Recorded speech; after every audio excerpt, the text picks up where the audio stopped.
असतो मा सद्गमय तमसो मा ज्योतिर्गमय मृत्योर्मा अमृतं गमय। ॐ शान्ति शान्ति शान्तिः।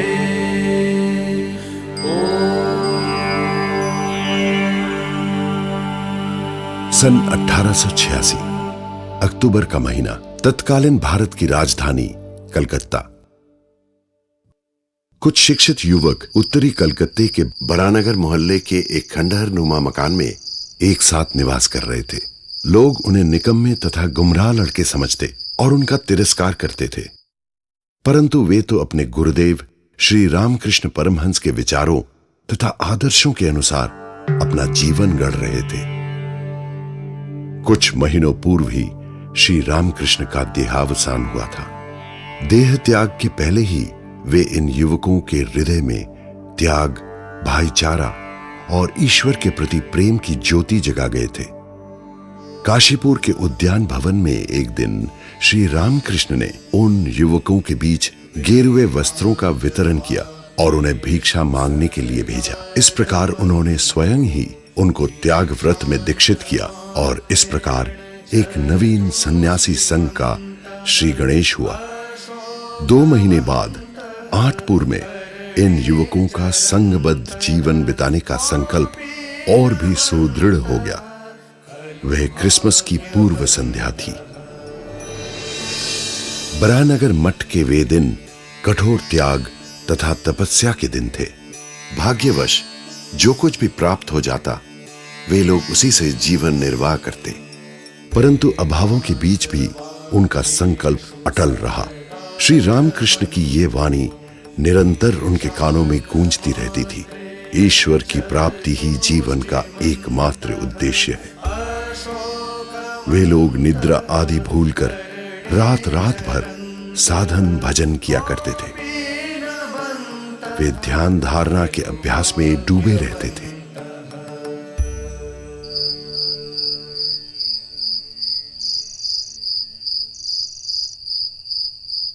परम तत्व की जिज्ञासा को शांत करने के लिए वे विभिन्न धर्म शास्त्रों का भी अध्ययन किया करते थे। ईश्वर के प्रति प्रेम तथा आकुलता से प्रेरित होकर वे भजन स्तोत्र आदि गाया करते।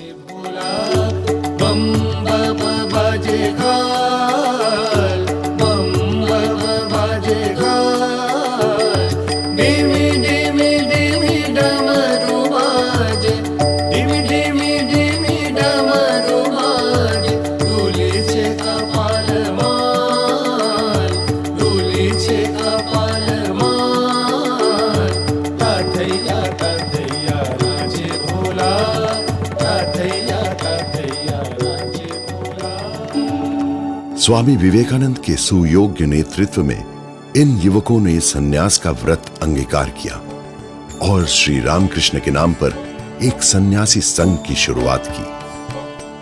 तब से लेकर आज तक काफी समय बीत चुका है। इन युवकों की प्रबल इच्छा शक्ति के फलस्वरूप ही बेलूड़ मठ की स्थापना हुई। बेलूड़ मठ आज रामकृष्ण विवेकानंद भावधारा नामक एक विश्वव्यापी आध्यात्मिक आंदोलन का केंद्र बन चुका है। बेलूड़ मठ के विषय में एक बार स्वामी विवेकानंद ने भविष्यवाणी की थी। सार्वभौमिक समन्वय की जो जाज्वल्यमान ज्योति यहां से प्रकट होगी वे संपूर्ण विश्व को आप्लावित कर देगी।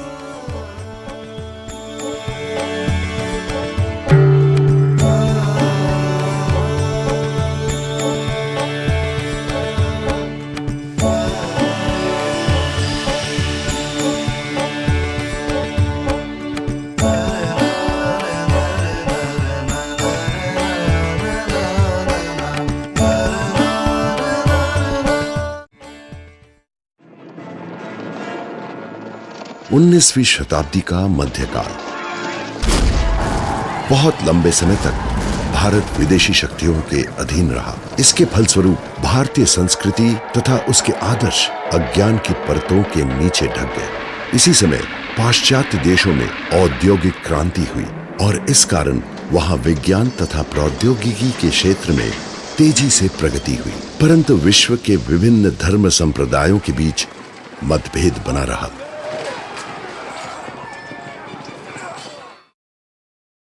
वैज्ञानिक दृष्टिकोण से उपजे प्रश्नों ने धर्म तथा आध्यात्मिकता की जड़ों को पूरी तौर से झंझोड़ कर रख दिया।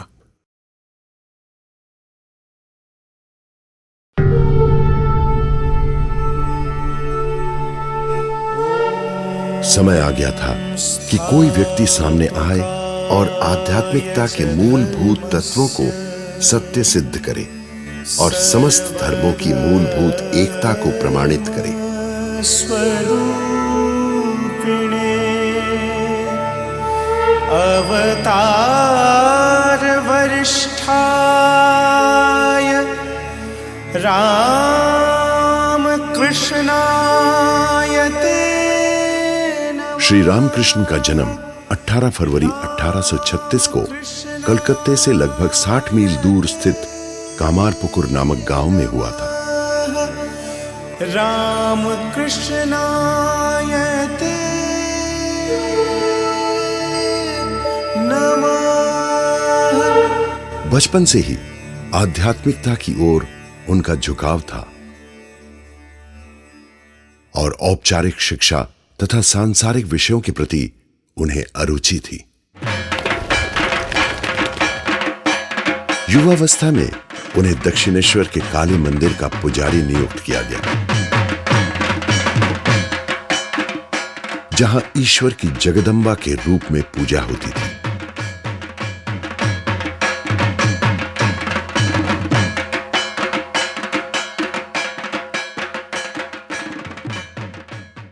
श्री रामकृष्ण के हृदय में उनके प्रति प्रगाढ़ भक्ति का उदय हुआ। तीव्र व्याकुलता के फलस्वरूप उन्हें जगदम्बा के साक्षात दर्शन हुए।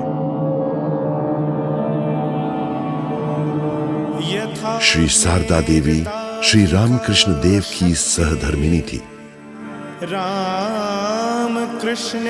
उनका जन्म 22 दिसंबर 1853 को बंगाल के जयराम बाटी गांव में हुआ था। परवर्ती काल में श्री रामकृष्ण के साथ विवाह होने के बाद वे उनके साथ रहने दक्षिणेश्वर गईं और एक निष्ठावान पत्नी के रूप में उनकी सेवा में लग गईं।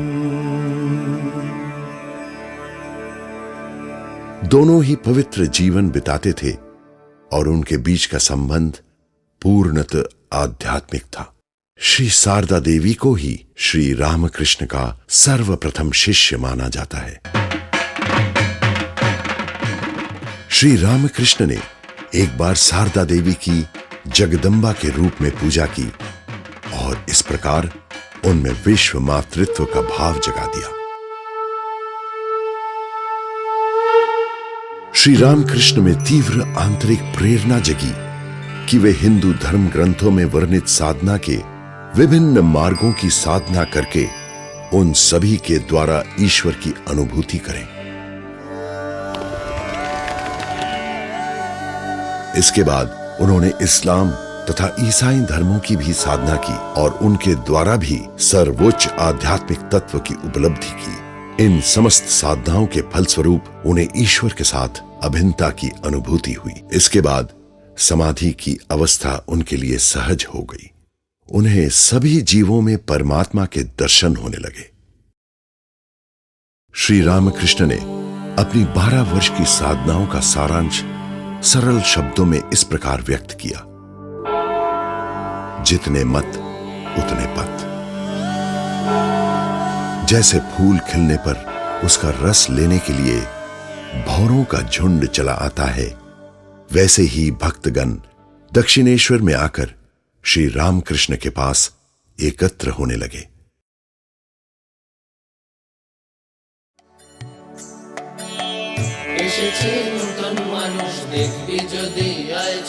তার বিবেক বৈরাগ্য ঝুলি, বিবেক বৈরাগ্য দুই কাঁধে সদা ঝুলে। इन भक्तों में अनेक युवक भी थे जो बाद में सन्यासी हुए। इन युवा शिष्यों में प्रमुख थे स्वामी विवेकानंद।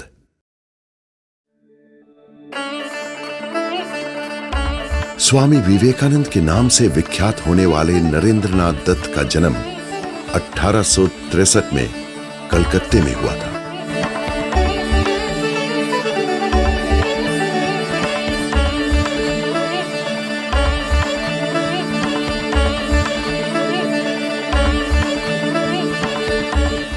स्वामी विवेकानंद बहुमुखी प्रतिभाओं से संपन्न एक विलक्षण युवक थे।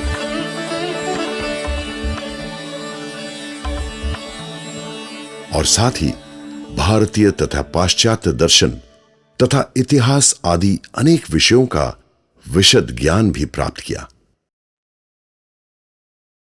विवेकानंद अपनी तरुणावस्था में एक अंतर्द्वंद के दौर से गुजरे।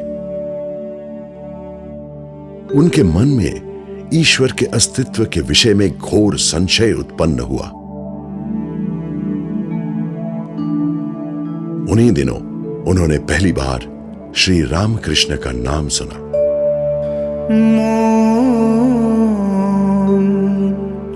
चलो निज निकेतने। विवेकानंद सत्य की खोज में लग गए और एक दिन श्री रामकृष्ण के द्वार पर भी जा पहुंचे।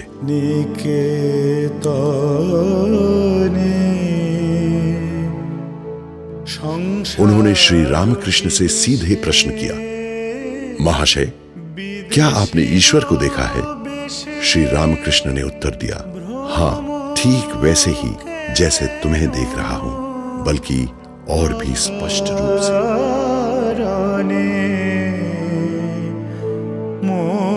श्री रामकृष्ण के स्नेहपूर्ण निर्देशन में साधना करते हुए स्वामी विवेकानंद अत्यंत तीव्र गति से आध्यात्मिक उन्नति करने लगे।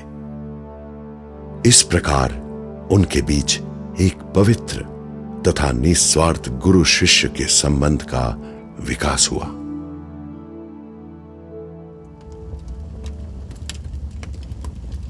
(1886) में श्री रामकृष्ण का देहावसान हुआ। उनके शिष्य गहरे शोक में डूब गए।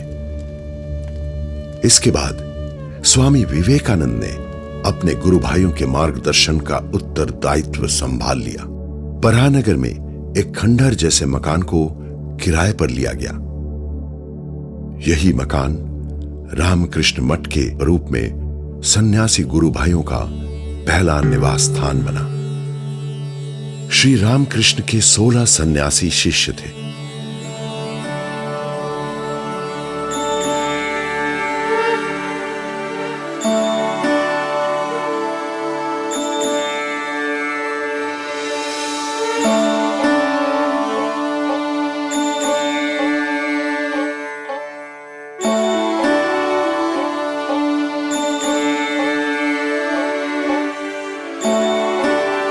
उनके द्वारा आरंभ की गई सन्यास परंपरा में प्राच्य और पाश्चात्य सन्यास परंपरा के कुछ सर्वोत्कृष्ट तत्वों का समन्वय है।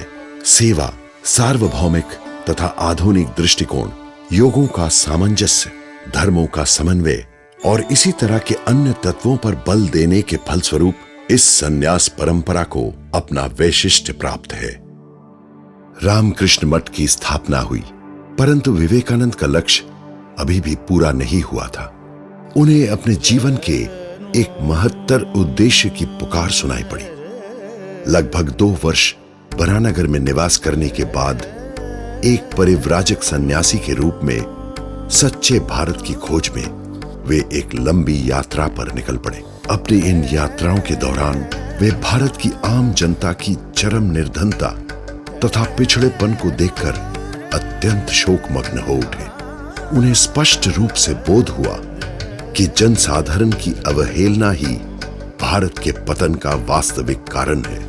सारे भारत का भ्रमण करते हुए स्वामी विवेकानंद एक दिन देश के दक्षिणी छोर पर स्थित कन्याकुमारी जा पहुंचे। वहां वे 3 दिन और 3 रात ध्यान में तल्लीन रहे और उसी समय भविष्य की कार्य योजना की संपूर्ण रूपरेखा उनके समक्ष अभिव्यक्त हो उठी। स्वामी विवेकानंद को बोध हुआ कि पूर्व और पश्चिम के बीच सांस्कृतिक आदान प्रदान परम आवश्यक है। भारत पश्चिमी जगत को अपनी आध्यात्मिक संपदा का उपहार देगा और उसके बदले में पाश्चात्य जगत भारत को विज्ञान तथा प्रौद्योगिकी का ज्ञान प्रदान करेगा। 1893 में अमेरिका में आयोजित होने वाले धर्म महासभा को ईश्वर प्रदत्त सुअवसर मानकर उन्होंने वहां जाने का निश्चय किया।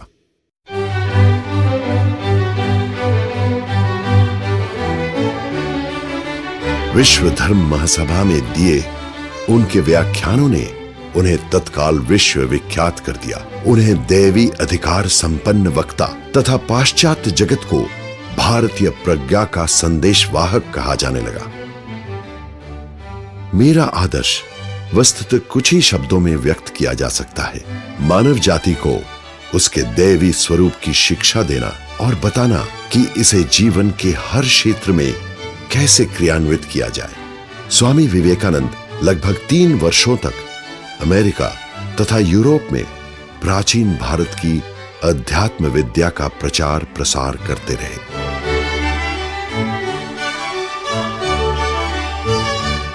1897 में स्वामी विवेकानंद भारत लौटे।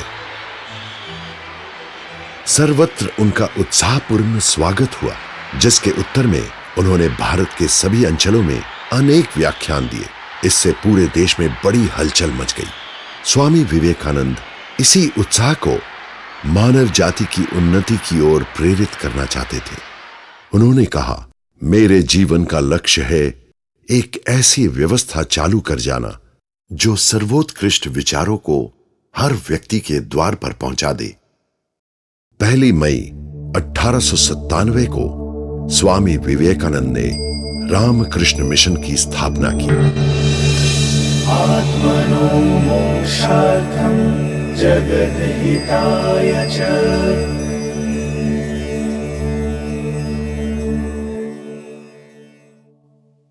स्वामी जी ने श्री मां शारदा देवी के जीवन को आदर्श तथा प्रेरणा बिंदु बनाकर महिलाओं के लिए एक अलग सन्यासी संघ बनाने की परिकल्पना की।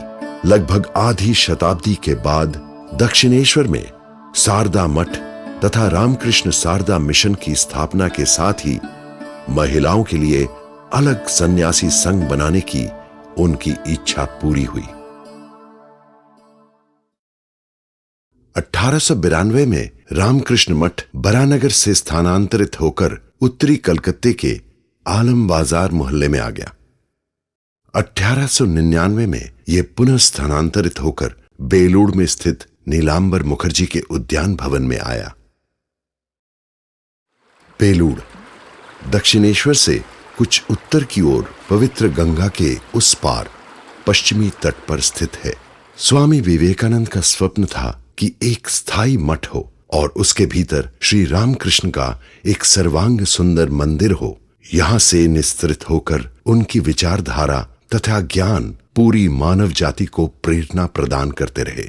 इसी स्वप्न को साकार करने के लिए उन्होंने बेलूड़ में एक भूखंड खरीदा। इस भूखंड का प्रमुख भाग 4 मार्च 1898 को खरीदा गया था। 27 फरवरी 1898 को बेलूड़ में एक अनुष्ठान का आयोजन हुआ। साधुओं तथा भक्तों की एक शोभा यात्रा उस नवगृहित भूमि की ओर चल पड़ी। अपने कंधों पर श्री रामकृष्ण का पवित्र अस्थि कलश उठाए विवेकानंद स्वयं ही इस पद यात्रा का नेतृत्व कर रहे थे। कलश की अनुष्ठानिक रूप से पूजा करने के बाद स्वामी जी ने श्री रामकृष्ण से प्रार्थना की कि वे बहुजन हिताय बहुजन सुखाय उस स्थान को पवित्र करते हुए चिरकाल तक वहीं विराजित रहें।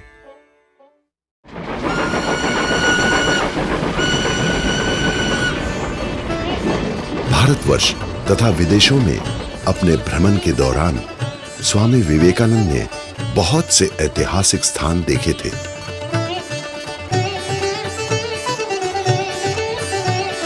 और विविध प्रकार के स्थापत्य के प्रतीकों तथा परंपराओं का अवलोकन किया था। स्वामी विवेकानंद ने श्री रामकृष्ण के प्रस्तावित मंदिर के बारे में अपने विचारों तथा परिकल्पना के विषय में अपने गुरु भाई स्वामी विज्ञानानंद के साथ चर्चा की, जो अपने सन्यास के पूर्व एक सिविल इंजीनियर रह चुके थे। स्वामी जी ने विज्ञानानंद को मंदिर के लिए स्थान दिखाया और उसके लिए एक रूपरेखा बनाने को कहा। उनके द्वारा बनाई गई मंदिर की रूपरेखा को देखकर स्वामी जी अत्यंत संतुष्ट हुए, परंतु धनाभाव के कारण मंदिर का निर्माण कार्य तत्काल आरंभ नहीं हो सका। 4 दशकों बाद रामकृष्ण भावधारा के 2 अमरीकी अनुरागियों मिस हेलेन रूबेल भक्ति तथा मिस एन वर्सेस्टर अन्नपूर्णा से मंदिर निर्माण हेतु पर्याप्त आर्थिक सहायता प्राप्त हुई। 1935 में मंदिर का निर्माण कार्य शुरू हुआ।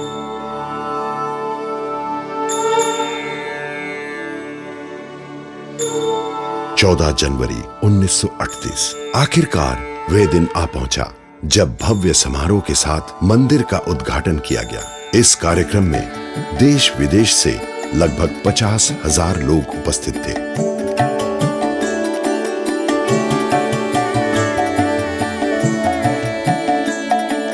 स्वामी विज्ञानानंद ने नवनिर्मित मंदिर में श्री रामकृष्ण के पवित्र अवशेषों के कलश की स्थापना की और इस प्रकार स्वामी विवेकानंद के स्वप्न को साकार किया।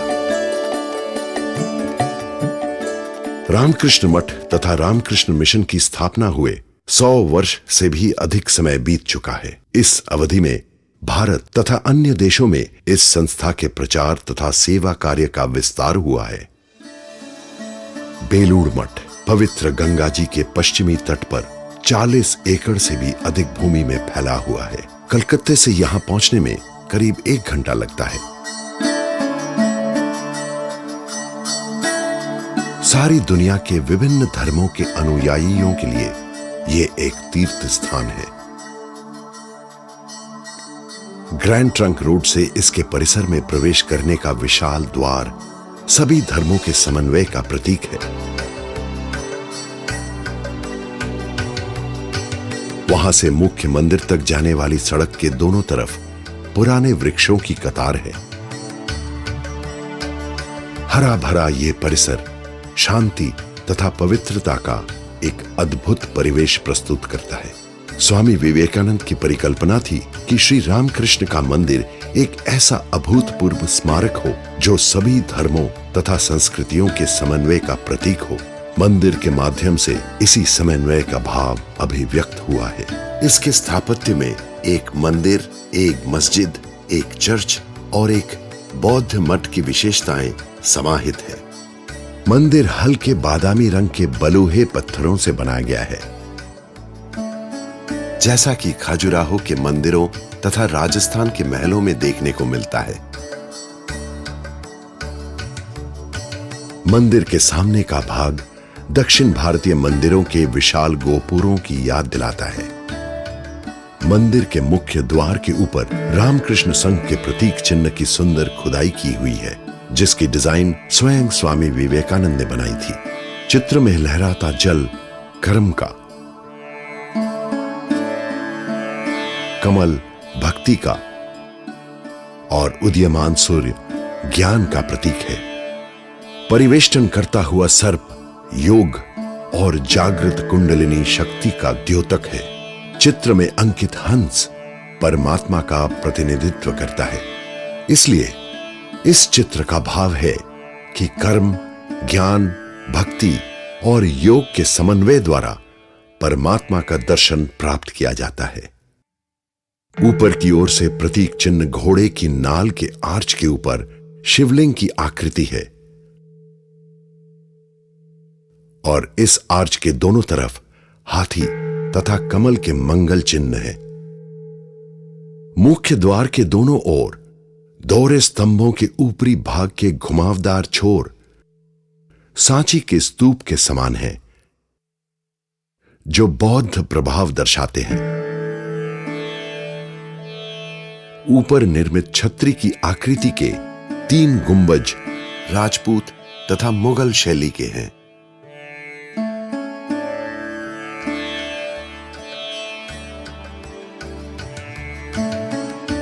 छतों के मोड़ बंगाल के गांवों की कुटीरों के पर्ण निर्मित छतों के समान है, जो श्री रामकृष्ण के जन्म स्थान की याद दिलाते हैं।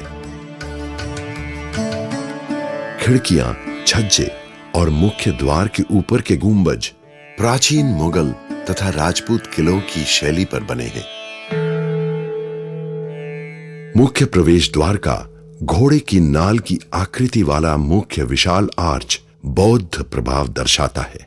इसे नासिक के पांडुलेना चैत्य हॉल के प्रवेश द्वार के आधार पर बनाया गया है और यह एक गॉथिक आर्च है। मुख्य द्वार से अंदर प्रवेश करने के बाद व्यक्ति की आंखें दोनों ओर के स्तंभों को पार कर आगे बढ़ती है और समानांतर पंक्तियों के मिलन बिंदुओं पर आसीन श्री रामकृष्ण की मूर्ति पर ठहर जाती है। यह दृश्यावली ईसाई चर्चों के आधार पर बनाई गई है। अर्धवृत्ताकार छत तथा सभी स्तंभ नासिक के पांडुलेना की गुफाओं में बने चैत्य हॉल की याद दिलाते हैं।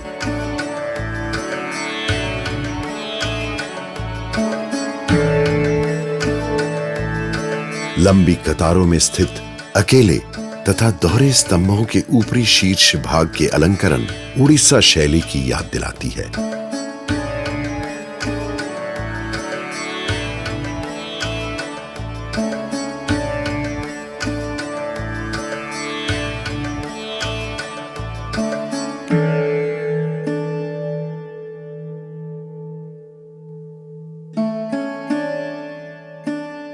बीमों पर ब्रैकेटों द्वारा टिके बाहर की ओर निकलते हुए छज्जे फतेहपुर सीकरी के महल से समानता रखते हैं।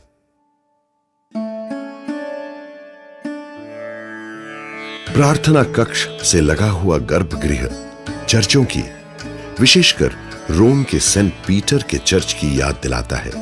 इस प्रकार पास पास गर्भगृह तथा प्रार्थना कक्ष का होना भारत की परंपरागत मंदिर स्थापत्य शैली में देखने को नहीं मिलता। गर्भगृह के भीतर पूरी तौर से खिले कमल में बैठे ध्यान मग्न श्री रामकृष्ण की संगमरमर की मूर्ति है। इसका निर्माण सुप्रसिद्ध मूर्तिकार गोपेश्वर पाल ने किया था।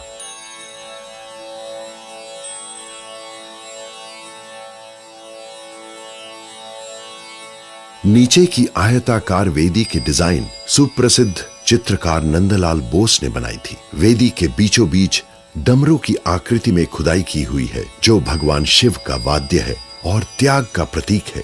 वेदी के सामने बाईं तथा दाहिनी ओर हंसों की आकृति खुदी हुई है।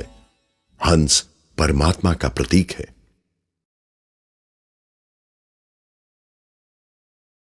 गर्भगृह के बाहर के परिक्रमा पथ में प्राचीन मंदिरों के समान ही 9 ग्रहों के देवताओं की आकृतियां बनी हुई है।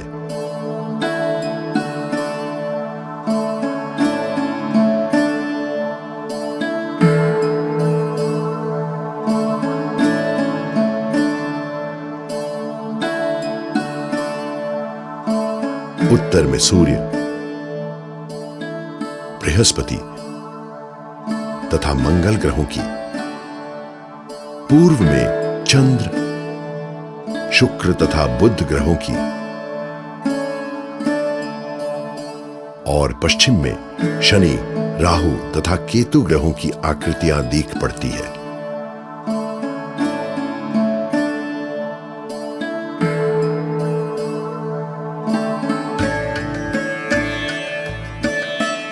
मंदिर की छत एक सुंदर पिरामिड के आकार में गुंबजों तथा मंडपों की संरचना से बनी हुई है। मंडपों के घुमाव बंगाल के मंदिरों की छत के समान है। मंदिर का मुख्य गुंबज फ्लोरेंस के सेंट मारिया डेल फ्लोर के समान है।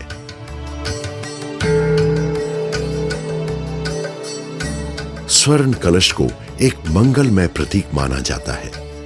इसे केंद्रीय गुंबज के ऊपर स्थापित किया गया है।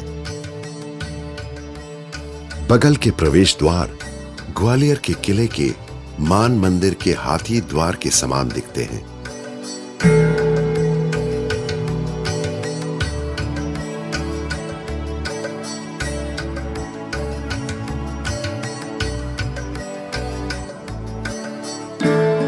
बगल के प्रवेश द्वारों के ऊपर हिंदुओं के संरक्षक देवता गणेश जी तथा हनुमान जी की मूर्तियां हैं।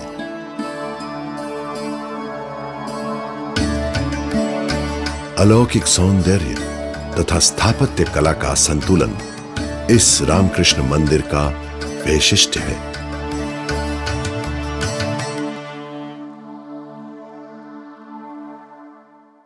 रामकृष्ण मंदिर के पीछे मठ परिसर है।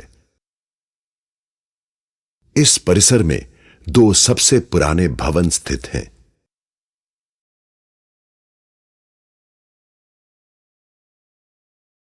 मंदिरों में पूजा, उत्सवों का आयोजन, परिसर की देखभाल तथा प्रसाद वितरण आदि की व्यवस्था मठ के कार्यालय से होती है। इस परिसर के सामने एक प्रांगण स्थित है। स्वामी विवेकानंद जब एक बार मंदिर में ध्यान करने के बाद इसी प्रांगण में टहल रहे थे तो उन्हें इन शब्दों का उच्चारण करते हुए सुना गया। यदि कोई दूसरा विवेकानंद होता तो समझ पाता कि इस विवेकानंद ने क्या किया है। खैर, यथा समय अनेक विवेकानंदों का जन्म होगा। बरामदे की पूर्वी छोर पर एक आम का पेड़ है।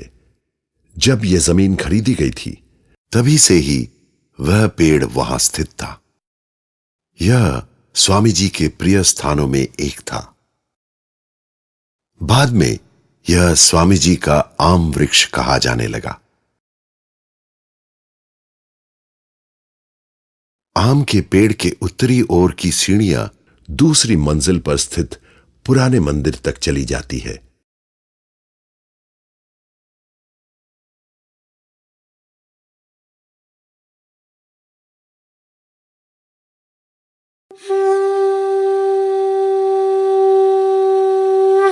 भोर के समय शंख ध्वनि के साथ यहां प्रार्थना आरंभ हो जाया करती थी। यहां प्रतिदिन सन्यासी तथा भक्तगण एकत्र होकर श्री रामकृष्ण की मंगल आरती देखा करते थे।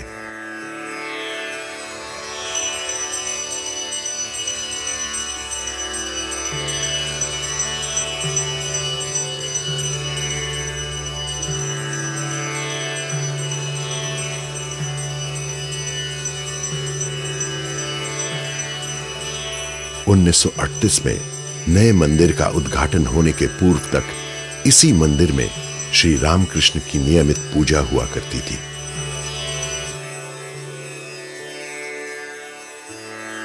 श्री रामकृष्ण का चित्र यहां बाद में लगाया गया। इसके दाहिनी ओर का कमरा श्री रामकृष्ण का शयन कक्ष बनाया गया था। स्वामी विवेकानंद अपने महाप्रयाण के दिन इसी कमरे में बैठकर 3 घंटों तक गहरे ध्यान में डूबे रहे।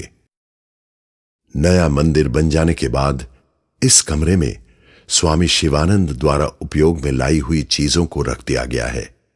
स्वामी शिवानंद रामकृष्ण संघ के द्वितीय अध्यक्ष थे। इस कमरे के दक्षिणी ओर एक बरामदा है। एक बार स्वामी विवेकानंद एक अति उच्च आध्यात्मिक अवस्था में डूबे हुए इसी बरामदे में टहल रहे थे। अभेद परमात्मनि तथापि मम सर्वस्व राम कमललो। ऐसा लग रहा था मानो कोई योद्धा श्री रामकृष्ण की रखवाली कर रहा हो।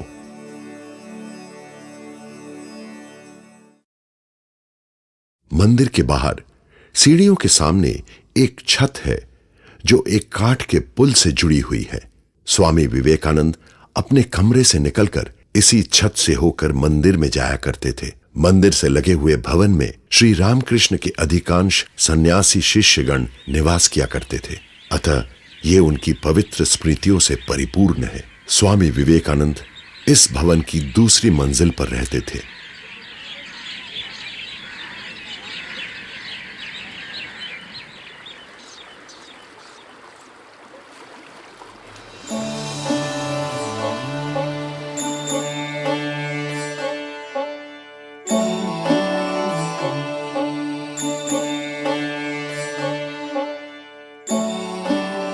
उनके द्वारा उपयोग में लाई गई चीजों को विभिन्न स्थानों से एकत्रित करके यहां लाया गया है और इसी कमरे में संरक्षित किया गया है।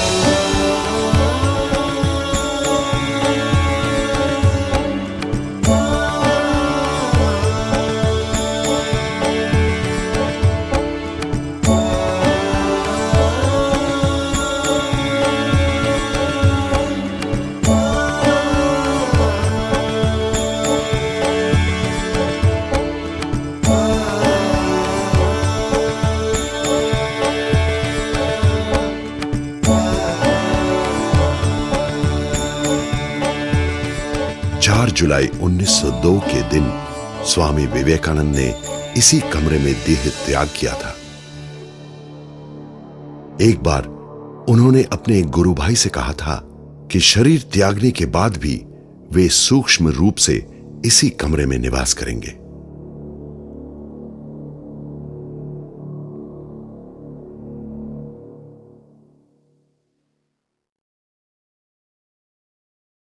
स्वामी जी के कमरे के सामने की सीढ़ियों से नीचे उतरने पर गंगा के समानांतर चलने वाला एक रास्ता मिलता है जो अन्य मंदिरों की ओर ले जाता है। स्वामी विवेकानंद तथा विश्व के अन्य अनेक महापुरुषों के पवित्र चरण इस मार्ग पर संचरण कर चुके हैं।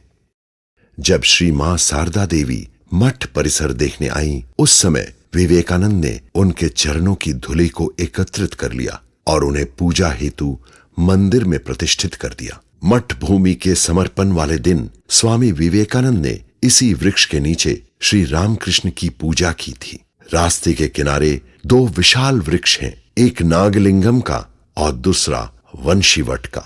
रामकृष्ण संघ के प्रथम अध्यक्ष स्वामी ब्रह्मानंद की देखरेख में ही इनका रोपण तथा पालन पोषण हुआ था। स्वामी ब्रह्मानंद जी आध्यात्मिक ऊर्जा के महान भंडार थे। उन्होंने 20 वर्षों से भी अधिक समय तक रामकृष्ण संघ का मार्गदर्शन किया। राम राम जय राजा। जिस स्थान पर उनके शरीर का अग्नि संस्कार किया गया था, वहीं आज स्वामी ब्रह्मानंद का मंदिर खड़ा है। मंदिर के भीतर संगमरमर से निर्मित स्वामी ब्रह्मानंद की मूर्ति है। मूर्ति के सामने बाल कृष्ण का एक विग्रह है। श्री रामकृष्ण ने ब्रह्मानंद को देखते ही पहचान लिया था। राम जय सीताराम, राम राम जय राजा राम, राम राम जय सीताराम। मंदिर के शिखर पर विष्णु के आयुध के प्रतीक रूप में सुदर्शन चक्र लगे हुए हैं। सीताराम, राजा राम जय सीताराम।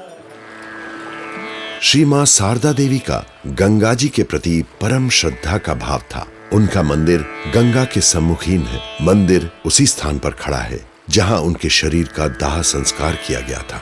स्वामी विवेकानंद का विश्वास था कि श्री मां शारदा देवी के आविर्भाव के साथ ही आधुनिक युग की अद्भुत आध्यात्मिक ऊर्जा का पुनर्जागरण आरंभ हो गया है। मंदिर के भीतर श्री शारदा देवी के चित्र के दाहिनी ओर श्री रामकृष्ण का एक छोटा सा चित्र है और बाईं ओर एक छोटा सा शिवलिंग है। द्वार के ऊपर एक ताक में दुर्गा देवी की एक छोटी सी प्रस्तर मूर्ति रखी हुई है। श्री मां का अंतिम संदेश था, यदि तुम शांति पाना चाहते हो तो किसी के भी दोषों को मत देखो। श्री मां के मंदिर और स्वामी विवेकानंद के स्मारक के बीच 3 देवदार के वृक्ष खड़े हैं। ये वृक्ष 100 साल से भी अधिक पुराने हैं। स्वामी विवेकानंद का मंदिर 2 मंजिला है। ऊपर की मंजिल में एक पूजा गृह है जिसमें एक वेदी पर ओंकार का प्रतीक लगा हुआ है। इसकी निचली मंजिल में संगमरमर से बनी हुई स्वामी विवेकानंद की एक मूर्ति है। विवेकानंद सूरये। मंदिर का शिखर एक त्रिशूल से अलंकृत है।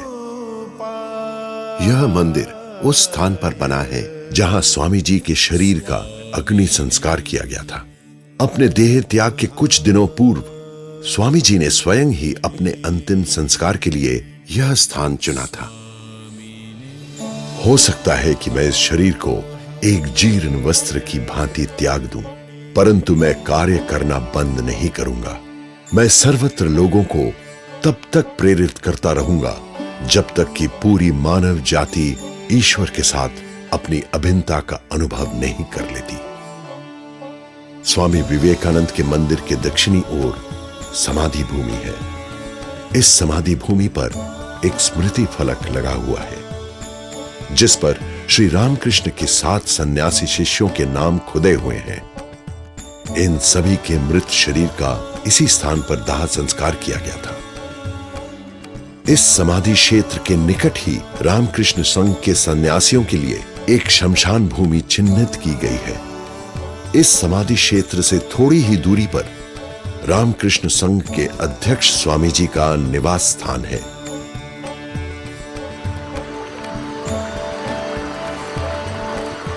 बेलूर मठ के सुविस्तृत परिसर में बने हुए विभिन्न भवन यहां होने वाले अनेक ऐतिहासिक घटनाओं के साक्षी हैं।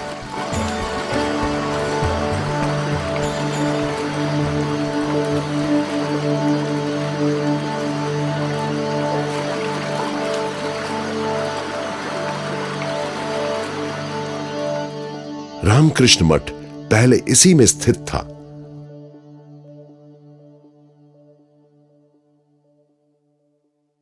और बाद में स्थानांतरित होकर वर्तमान स्थान में आया। यह स्थान श्री रामकृष्ण के अनेक शिष्यों की पवित्र स्मृतियों से परिपूर्ण है। मां श्री शारदा देवी को यह शांतिपूर्ण स्थान अत्यंत प्रिय था। वे यहां गंगा जी के किनारे सीढ़ियों पर बैठ जाती और पास ही बहती हुई गंगा जी के सौंदर्य का अवलोकन करती रहती। मां शारदा देवी ने इस भवन में कई बार निवास किया था।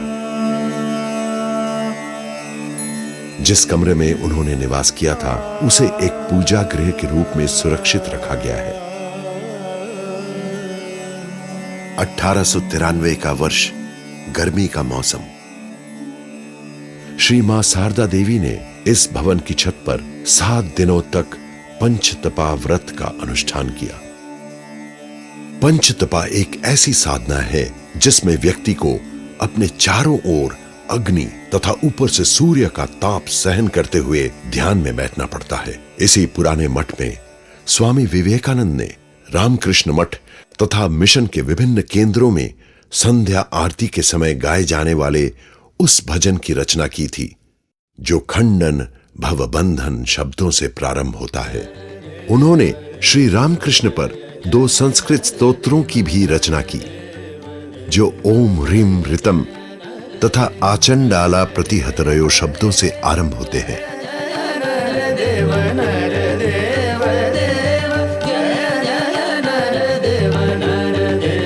पवित्र गंगा जी के पूर्वी तट पर स्थित दक्षिणेश्वर तथा काशीपुर और पश्चिमी तट पर स्थित बेलूर मठ से मानव जाति के आध्यात्मिक पुनर्जागरण का जो कार्य संपन्न हो रहा है, बीच में बहने वाली गंगा जी की पवित्र धारा मानो इन दोनों को एक सूत्र में बांधती है।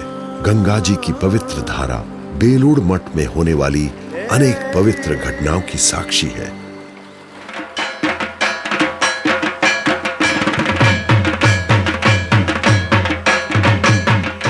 एक बार स्वामी ब्रह्मानंद को एक दिव्य दर्शन हुआ जिसमें मां दुर्गा दक्षिणेश्वर से बेलूर मठ की ओर चली आ रही थी।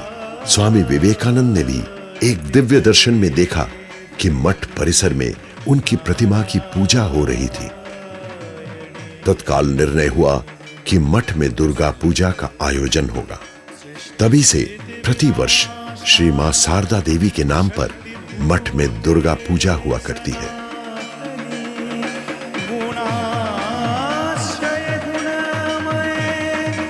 मठ में दुर्गा पूजा के अतिरिक्त लक्ष्मी पूजा, सरस्वती पूजा, काली पूजा तथा शिवरात्रि की पूजा का भी अनुष्ठान होता है।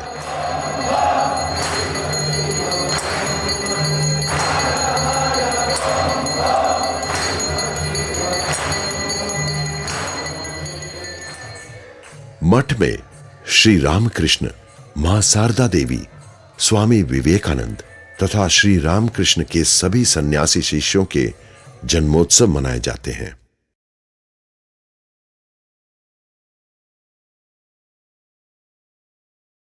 इन उत्सवों के दौरान विशेष पूजा, भक्ति संगीत तथा धार्मिक प्रवचनों का आयोजन किया जाता है।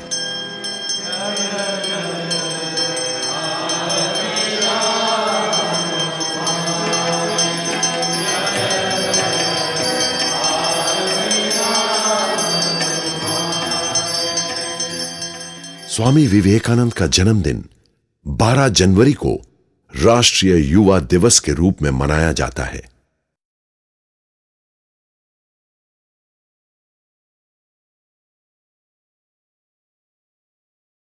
हर एकादशी के दिन राम नाम संकीर्तन का सामूहिक गायन होता है।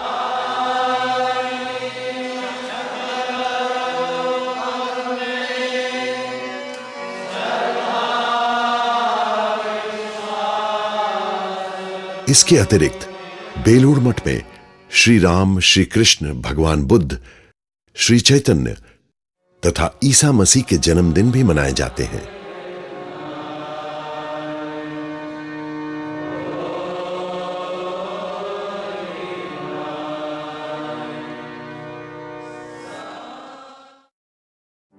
श्री रामकृष्ण ने एक बार समाधि की अवस्था में कहा था, मनुष्य की सेवा ईश्वर की ही उपासना है।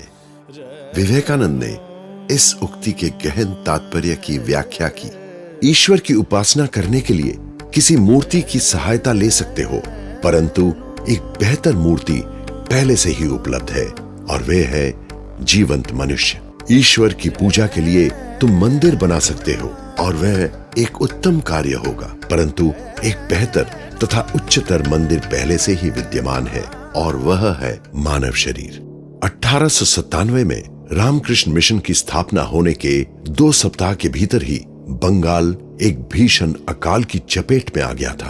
अकाल पीड़ितों की सेवा हेतु स्वामी अखंडानंद ने मुर्शिदाबाद में पहला राहत शिविर आरंभ किया। यह सुव्यवस्थित राहत कार्य रामकृष्ण मिशन के इतिहास में एक महत्वपूर्ण मील का पत्थर सिद्ध हुआ।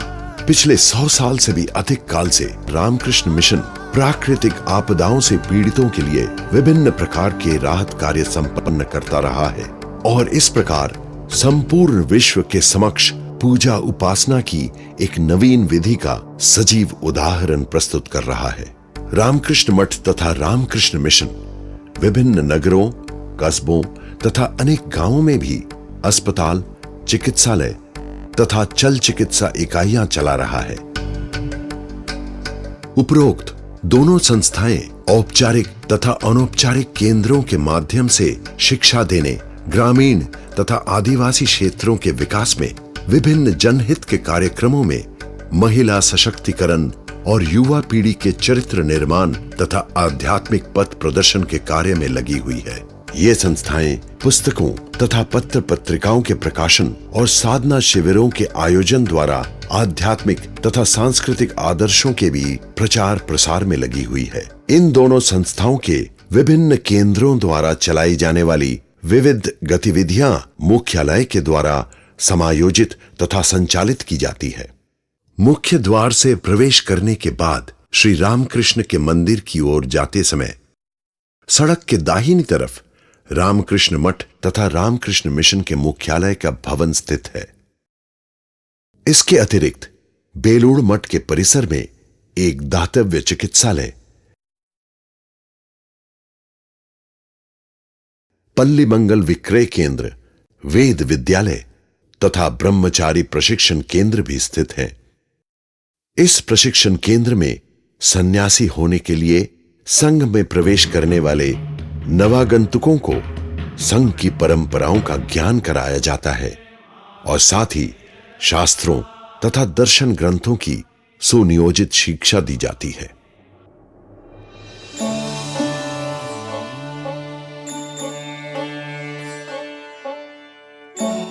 मुख्यालय भवन के ठीक सामने रामकृष्ण संग्रहालय स्थित है।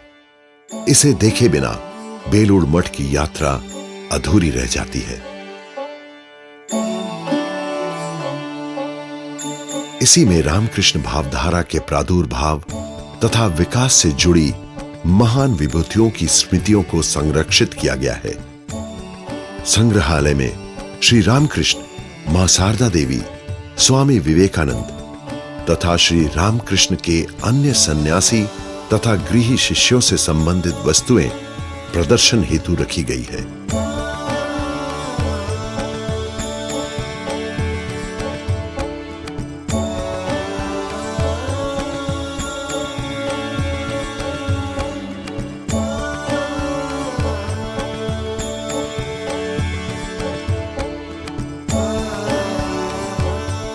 इन वस्तुओं को देखकर हमारे नेत्रों के समक्ष रामकृष्ण भावधारा का स्वरूप और धार्मिक इतिहास साकार हो उठता है।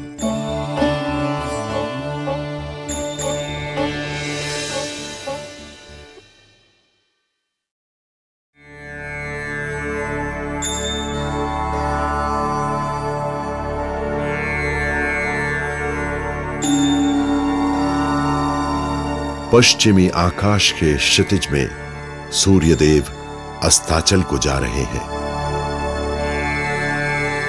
हर श्रद्धालु व्यक्ति प्रार्थना गृह के शांतिमय परिवेश में प्रवेश करता है। सांध्य प्रार्थना की मधुर स्वर लहरी सबके मन प्राणों में भक्ति की तरंगे उठा रही है। श्री रामकृष्ण इस आध्यात्मिक भाव राज्य में बैठे हुए सभी के ऊपर अपनी कृपा की वर्षा कर रहे हैं।